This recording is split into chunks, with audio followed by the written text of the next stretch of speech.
Assalamualaikum warahmatullahi wabarakatuh. Alhamdulillahirabbil alamin wassalatu wassalamu ala asrafil anbiya'i wal mursalin wa ala alihi wa ashabihi rasulillahi ajma'in. Rabbi shrah li sadri wa yassir li amri wahlul 'uqdatam min lisani yafqahu qawli. Sahabat Palantara Mudo di mana saja Anda berada, mudah-mudahan Anda semua berada dalam keadaan sehat walafiat, tidak kurang sesuatu apapun. Dan kembali kita berjumpa di channel ini. Kita kali ini akan membicarakan tentang new normal dan pilkada. Dan sebelumnya tentu kami meminta Anda untuk mendukung channel kami. Bagi yang belum like, belum subscribe, dan belum membunyikan lonceng atau notifikasinya, silahkan like, subscribe, supaya channel ini tumbuh dan terus berkembang dan bisa memberikan kontribusi yang bermanfaat bagi kita semua. Sahabat Palanta, hari ini di tengah-tengah pandemik virus corona, pemerintah meluncurkan new normal, dan itu menimbulkan perdebatan di kalangan masyarakat yang tentu saja kita memahami bahwa virus ini tidak akan hilang, dia akan ada selalu bersama kita. Dan tentu saya sependapat, Palanta sependapat ya, kita tidak mungkin untuk selamanya berkurung di rumah, melakukan pembatasan social distancing ya di rumah saja, karena kehidupan ini akan terus berjalan. Dan bahwa kehidupan kita tidak hanya soal makan, walaupun dunia hari ini ada yang dibantu dengan beras, telur dan mie dan sebagainya lah, dan kepedulian, tapi bukan hanya sebatas itu. Kehidupan akan terus bergerak, dan kita juga tidak tahu kapan virus ini, pandemi ini akan berakhir. Nah, dari pengalaman sejarah perjalanannya, virus flu misalnya, influenza, itu pun sebetulnya sampai hari ini tidak ada obatnya. Tapi kemampuan manusia beradaptasi dengan virus itu, sehingga awalnya influenza juga mematikan. Tapi karena salah satu kelebihan dari manusia itu adalah bisa beradaptasi dengan virus itu. Dan inilah mungkin new normal itu, bagaimana kita memberikan kehidupan yang normal yang baru dengan cara-cara beradaptasi dengan virus yang berkembang ini. Artinya adalah kita mengetahui kontak itu, karena melalui kontak tangan, bersentuhan, kemudian pernapasan misalnya. Nah, mungkin kehidupan kita bisa berjalan sehari-hari ya dengan menjaga kebersihan tangan, tubuh, ya, kemudian memakai masker ketika keluar, kemudian menjaga jarak, bertemu menjadi kebiasaan untuk selalu mencuci tangan, apakah itu di kafe, di mana saja kita berkumpul dan seterusnya. Nah, kehidupan ekonomi mesti terus bergerak. Udah, kita akan berada dalam jurang masalah baru yang akan jauh lebih berat dan akan memicu kondisi-kondisi yang tidak kita inginkan, yang akan merugikan kehidupan kita bersama-sama. Karena itu ketika ada pelonggaran terhadap pembatasan sosial berskala besar ini, nah, kita menghimbau seluruh masyarakat, dan tentu kita mengundang juga teman-teman dari sahabat-sahabat dari Palanta untuk berpartisipasi untuk selalu mengingatkan, jangan lupa untuk memakai masker keluar, menjaga jarak, kemudian selalu membiasakan untuk mencuci tangan, supaya virus ini tidak lagi kembali mengalami lonjakan. Pandemi ini juga bisa berakhir, dan mudah-mudahan akan ditemukan vaksin virus ini dengan cepat. Karena memang kondisi vaksin ini juga tidak bisa sama untuk seluruh dunia. Jadi menurut keterangan para ahli juga karakteristiknya berbeda. Virus yang ada di Amerika, di Cina, dan di daerah lain tidak akan sama. Jadi kalau mengatasi virus yang ada di Indonesia dengan karakteristik Indonesia itu, yang harus menemukan vaksin itu ya adalah kita, orang Indonesia. Nah, kita tidak tahu itu sampai kapan itu ujungnya akan berakhir. Dan mudah-mudahan kita berdoa semua dengan sebuah harapan pandemik ini di negeri kita akan berakhir, dan kehidupan itu dengan new normal ini akan mengantarkan kepada kenormalan yang sebelum-sebelumnya. Kalaupun toh tidak akan bisa sama, tapi setidaknya adalah menjadikan kita semua menjadikan kebersihan itu menjadi hal yang sangat penting. Selalu mencuci tangan, memakai masker, dan menjaga jarak.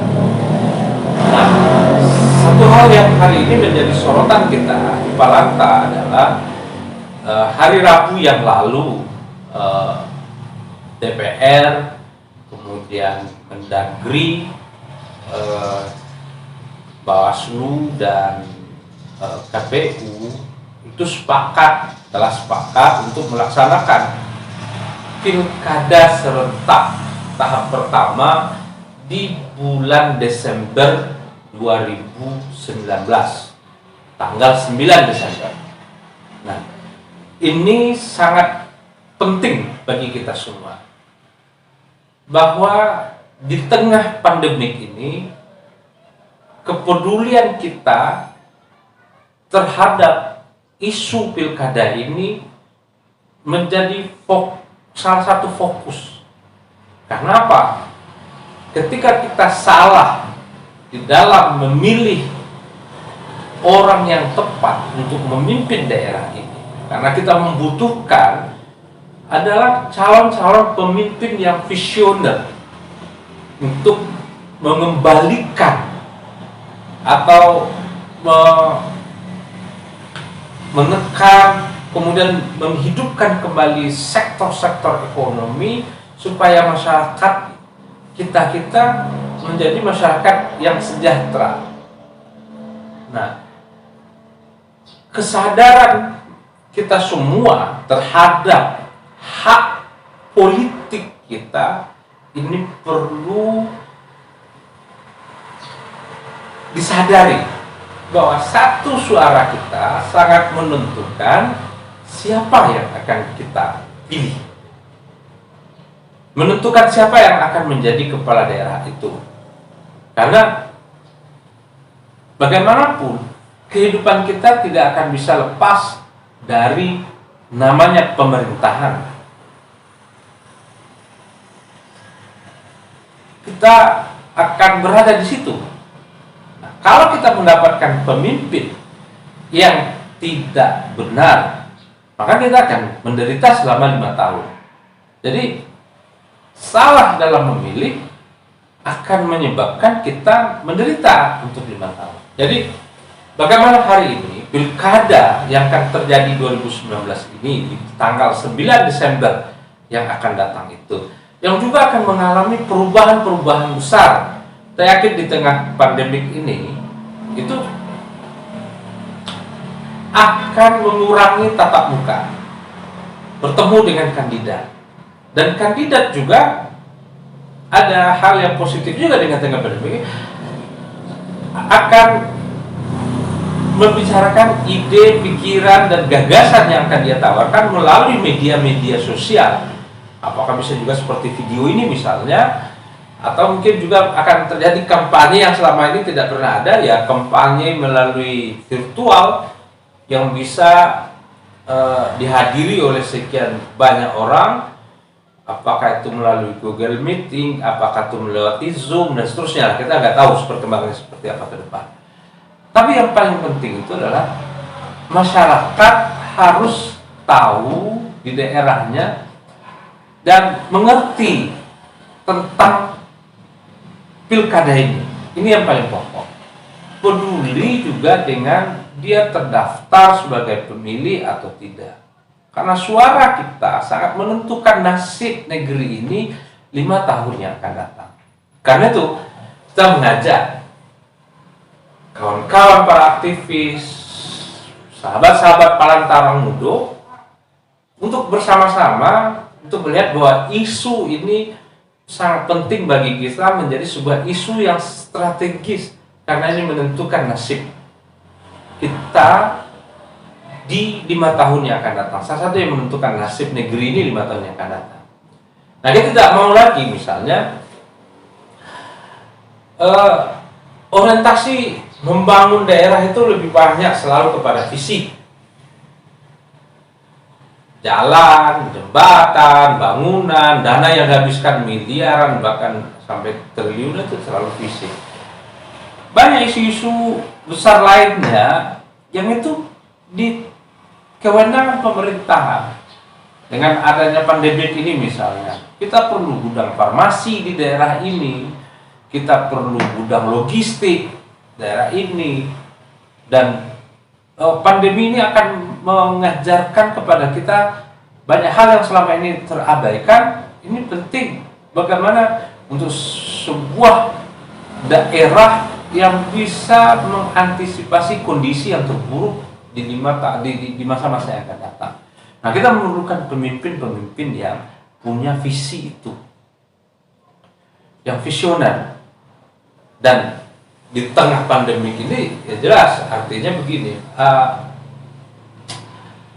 akan tiba-tiba saja ya masyarakat mungkin akan dipecah fokusnya dengan persoalan ekonomi di tengah-tengah hari ini, mau masuk tahun ajaran baru, sekolah, kalau mungkin juga mungkin sekolah dasar, kuliah, dasar menengah ya, menengah pertama dan atas, kemudian kuliah membutuhkan biaya yang besar, belum lagi biaya kehidupan yang sehari-hari yang jelas tentu saja membuat perhatian masyarakat itu agak teralih.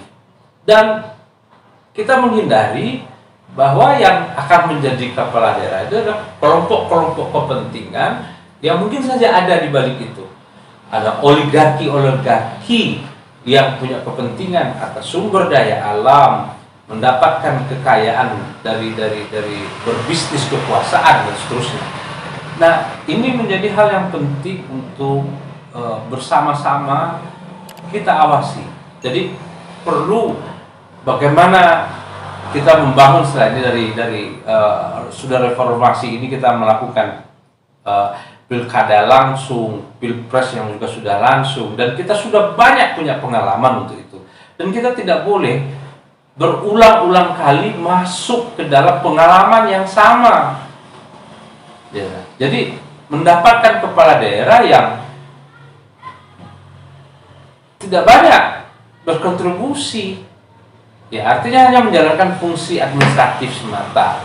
Toh kalau cuma itu, kita tidak perlu kepala daerah yang hebat-hebat betul gitu ya. Nah, tapi kita membutuhkan kepala daerah yang bisa membangun daerah ini jauh lebih baik dari sebelumnya. Banyak persoalan-persoalan kita, ada persoalan sampah yang tetepnya aja lah, yang kecil-kecil aja.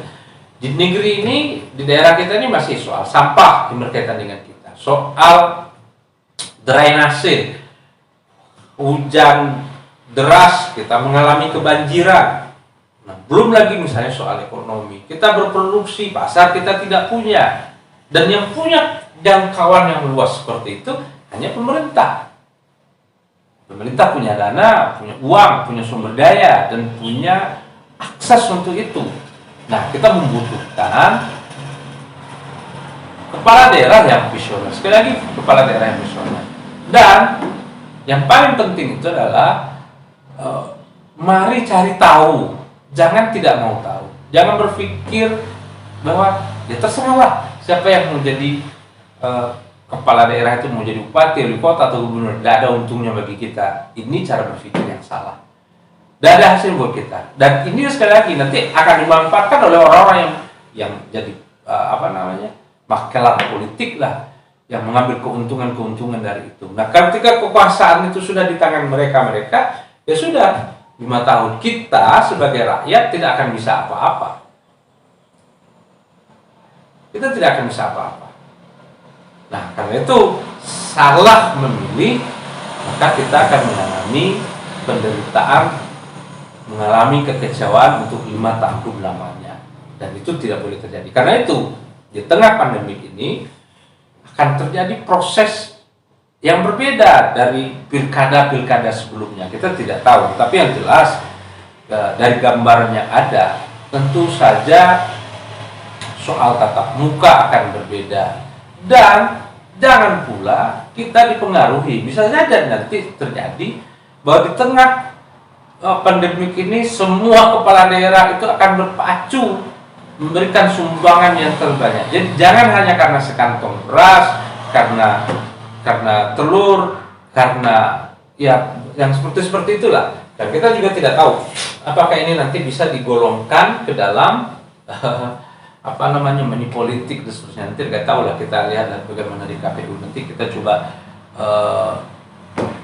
dialog dengan KPU tentang ini, KPUD. Nah, karena itu sekali lagi kita ingin mengetuk para sahabat Palanta di mana saja bahwa pilkada serentak ini jangan pernah kita abaikan. Mari bersama-sama bangun pemilih yang cerdas, pemilih yang kritis, mengkritisi siapa pemimpin yang layak untuk memimpin negeri ini, yang bisa mengangkatkan kita semua untuk menjadi lebih baik. Kehidupan kita jauh menjadi lebih baik.